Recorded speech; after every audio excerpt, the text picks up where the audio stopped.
네, 이어서 최미경의 책다방 시간입니다. 최미경 작가 나오셨습니다. 안녕하세요. 안녕하세요. 네, 오늘은 시집을 한 권 가져오셨어요. 맞습니다. 올 1월에 발간한 요 장성남 시인의 9번째 시집이거든요. 네, 제목이 내가 사랑한 거짓말입니다. 지난주에 소개해 주셨죠. 포항에서 장성남 시인의 북토크가 맞아요. 있었다고요. 맞습니다. 기억력이 아주 좋으신데요. 시인을 만나고 나니까 정말 약간 또 시를 봤을 때 또 다르더라고요. 느낌이. 네. 그래서 좋은 시들이 되게 많아서 오늘 소개해 드리려고 가지고 나왔습니다. 그러면 장성남 시인 소개부터 들어보죠. 장성남 시인은 65년 인천에서 출생하였고요. 서울예대 문창과를 거쳐서 방송대, 인하대 대학원 국문과 박사과정을 수료한 뒤에 지금은 한양여대 문해창작학과 교수로 재직 중이라고 음, 하거든요. 87년 경향신문의 신춘문에 맨발로 걷기가 당선되면서 이제 작품 활동을 시작했고요. 네. 91년 첫 시집이 나왔는데 첫 시집 제목이 새떼들에게로의 음, 망명인데 이 시집으로 김수영 문학상을 또 수상하였습니다. 네. 지금까지 나온 시집으로는 뭐 지금은 간신히 아무도 그립지 않은 무렵, 뭐 젖은 등 이번 시집이 이제 9번째 시집이고요. 물의 어, 정거장, 물 깃는 소리 등 산문집도 있습니다. 와, 시집이 9권이라는 거 정말 열심히 썼던 분인 것 같은데 장성남 시인의 이번 시집을 좀 들어보기 전에 시를 딱 한 단어로 얘기한다면 어떻게 할 수 있을까요? 정말 어려운 질문인데요. 어, 저는 그리움? 네, 그리움. 네. 이 정말 아름답고 섬세한 시들이 가득한데 이게 다 무언가에 대한 어떤 그리움에서 음, 어떤 시작되지 않았나라고 해서 그리움이라고 한번 얘기해 보고 싶고요. 네. 오늘 가지고 나온 이 내가 사랑하는 거짓말도 또 음, 그러하거든요. 그러면 시를 한 편 먼저 들어보겠습니다. 언덕, 언덕, 파란 눈썹과 같은 언덕. 나는 언덕을 사랑하지 않을 수 없지. 무엇이든 그 언덕을 넘어서 왔거든. 나는 언덕을 넘어오는 한 사람으로부터 나였으니까. 그 한 사람을 무슨 이름으로 불러야 할지 알 수 없지. 그리하여 한 번도 부르지 못하고 나는 그 언덕의 노래였으면 했지. 주인이 없거든 노래는 갇히지 않지. 그 언덕과 같지. 노을 속에서 멀리 사랑이 보이지 붉게 타는 노을. 사랑이 보이는 그 긴 언덕을 나는 사랑하지. 나는 그 언덕을 넘어서 갔지. 누구든 언덕을 넘어서 갔거든. 하늘 보며 작아지며 넘어갔거든. 나는 보이지 않지. 그대로 언덕이거나 정막이거나 나는 언덕을 넘어오는 한 사람으로부터만 나였으니까. 네. 이 언덕이라는 시로 시작을 했습니다. 안 그래도 이 시집의 첫 번째 음, 실렸던 아, 시인데요. 네. 처음 들으시니까 어떠세요?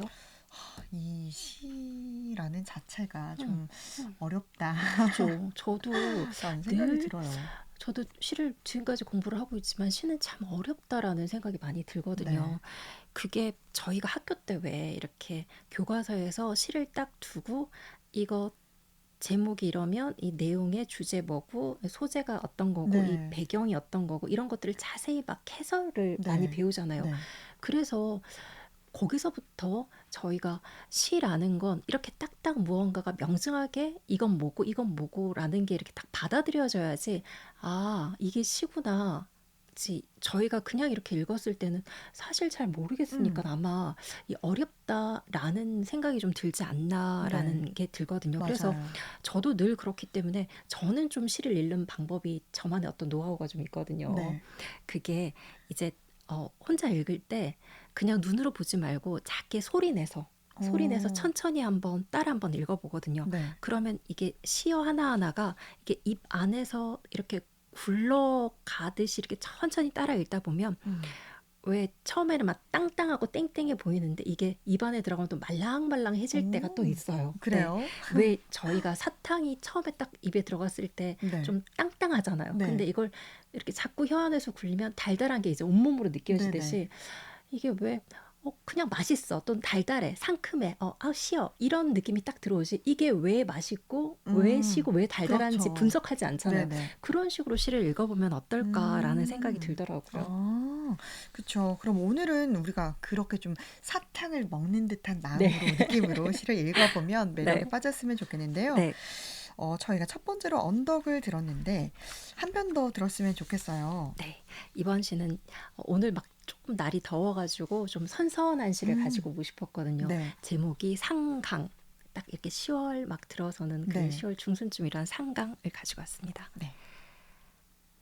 상강. 그 일을 만나러 간다. 여전히 오지 않고 그저 파밭가에 앉아있듯 푸르고 매운 자리. 삭정이 끝에 잠자리 놀듯 골똘한 오후. 내일도 눈썹 그늘이 길어져서 있을 만한 자리. 자리가 삭지 않아 서리를 맞는 자리. 음, 그러니까 오지 않는 누군가를 기다리는 그런 모습이네요. 맞아요.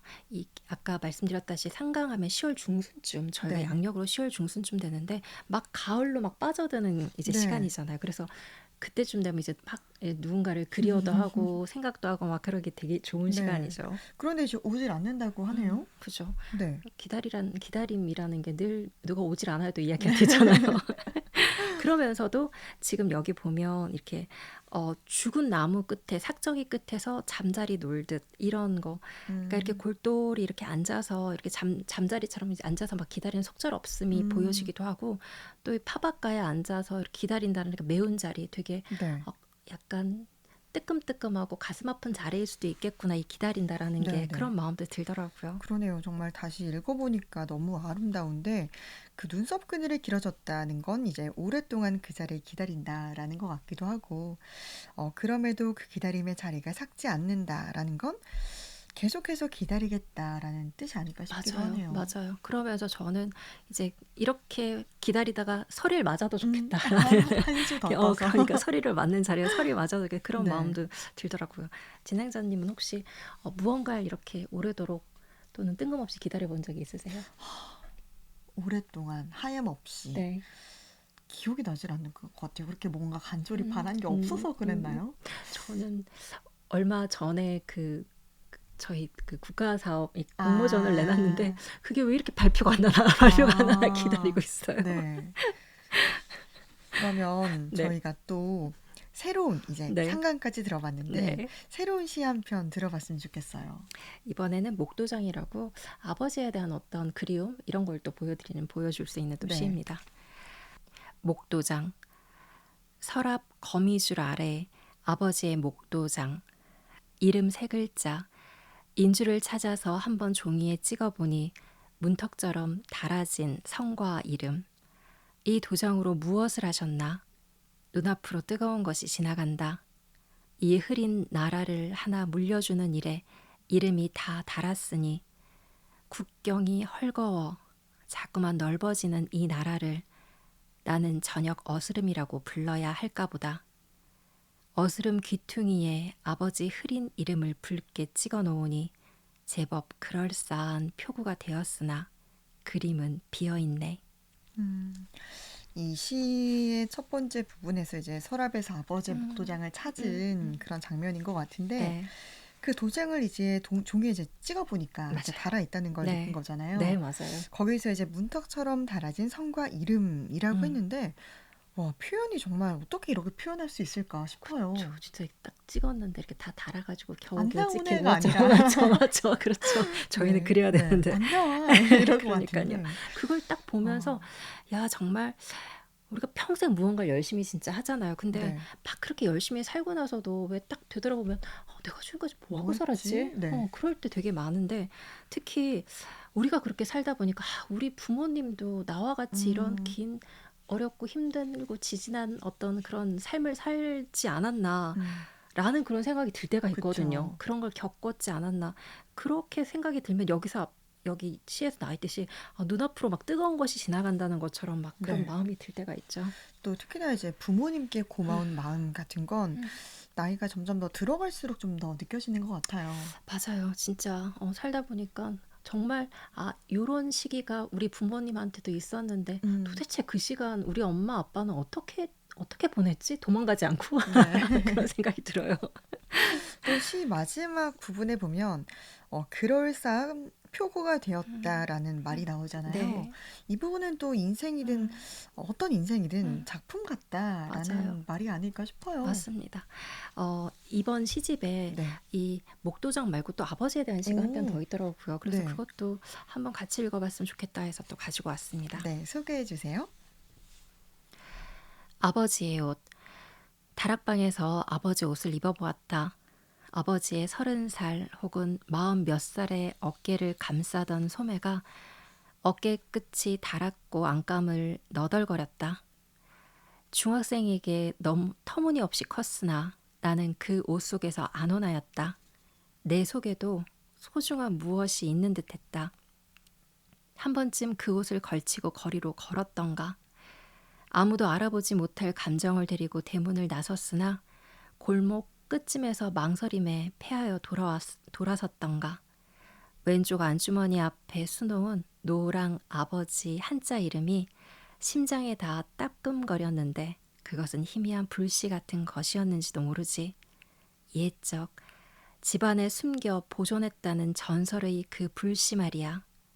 아들이 곧잘 내 30살의 40살의 옷을 걸치고 서둘러 현관을 나선다. 쿵 대문을 닫고 나선다. 엉치 아래 내려오는 소매 긴 옷을 입고 나는 알지 그 감정 자락을. 아들이 눈 오는 저녁거리로 나서는 날이면 나는 아득한 그 다락방으로 간다. 한방눈이 쌓이는 그 다락방으로 가서 아버지 옷, 그래 그 아버지 옷이라는 것이 있지. 꽃이 꽃을 벗고 열매가 열매를 입듯이 아버지 옷, 아버지 옷. 음. 그러니까 이제 중학생 때는 너무 컸던 이제 아버지의 옷을 나이가 들어서 입어봤을 때 그 마음, 그 소중한 무엇이 있는 듯한 그 마음이 잘 느껴지는 시였던 것 같아요. 맞아요. 혹시 진행자님은 어머니 옷 한 번 입어본 적 있으세요? 그럼요. 어렸을 때는 이제 엄마 옷 막 입고 맞지도 않는 옷을 입고 뭐 그냥 장난쳤던 기억이 나는데 좀 커서 입었을 때는 그래도 좀 내가 좀 성장했나? 이런 생각이 들기도 하고 음.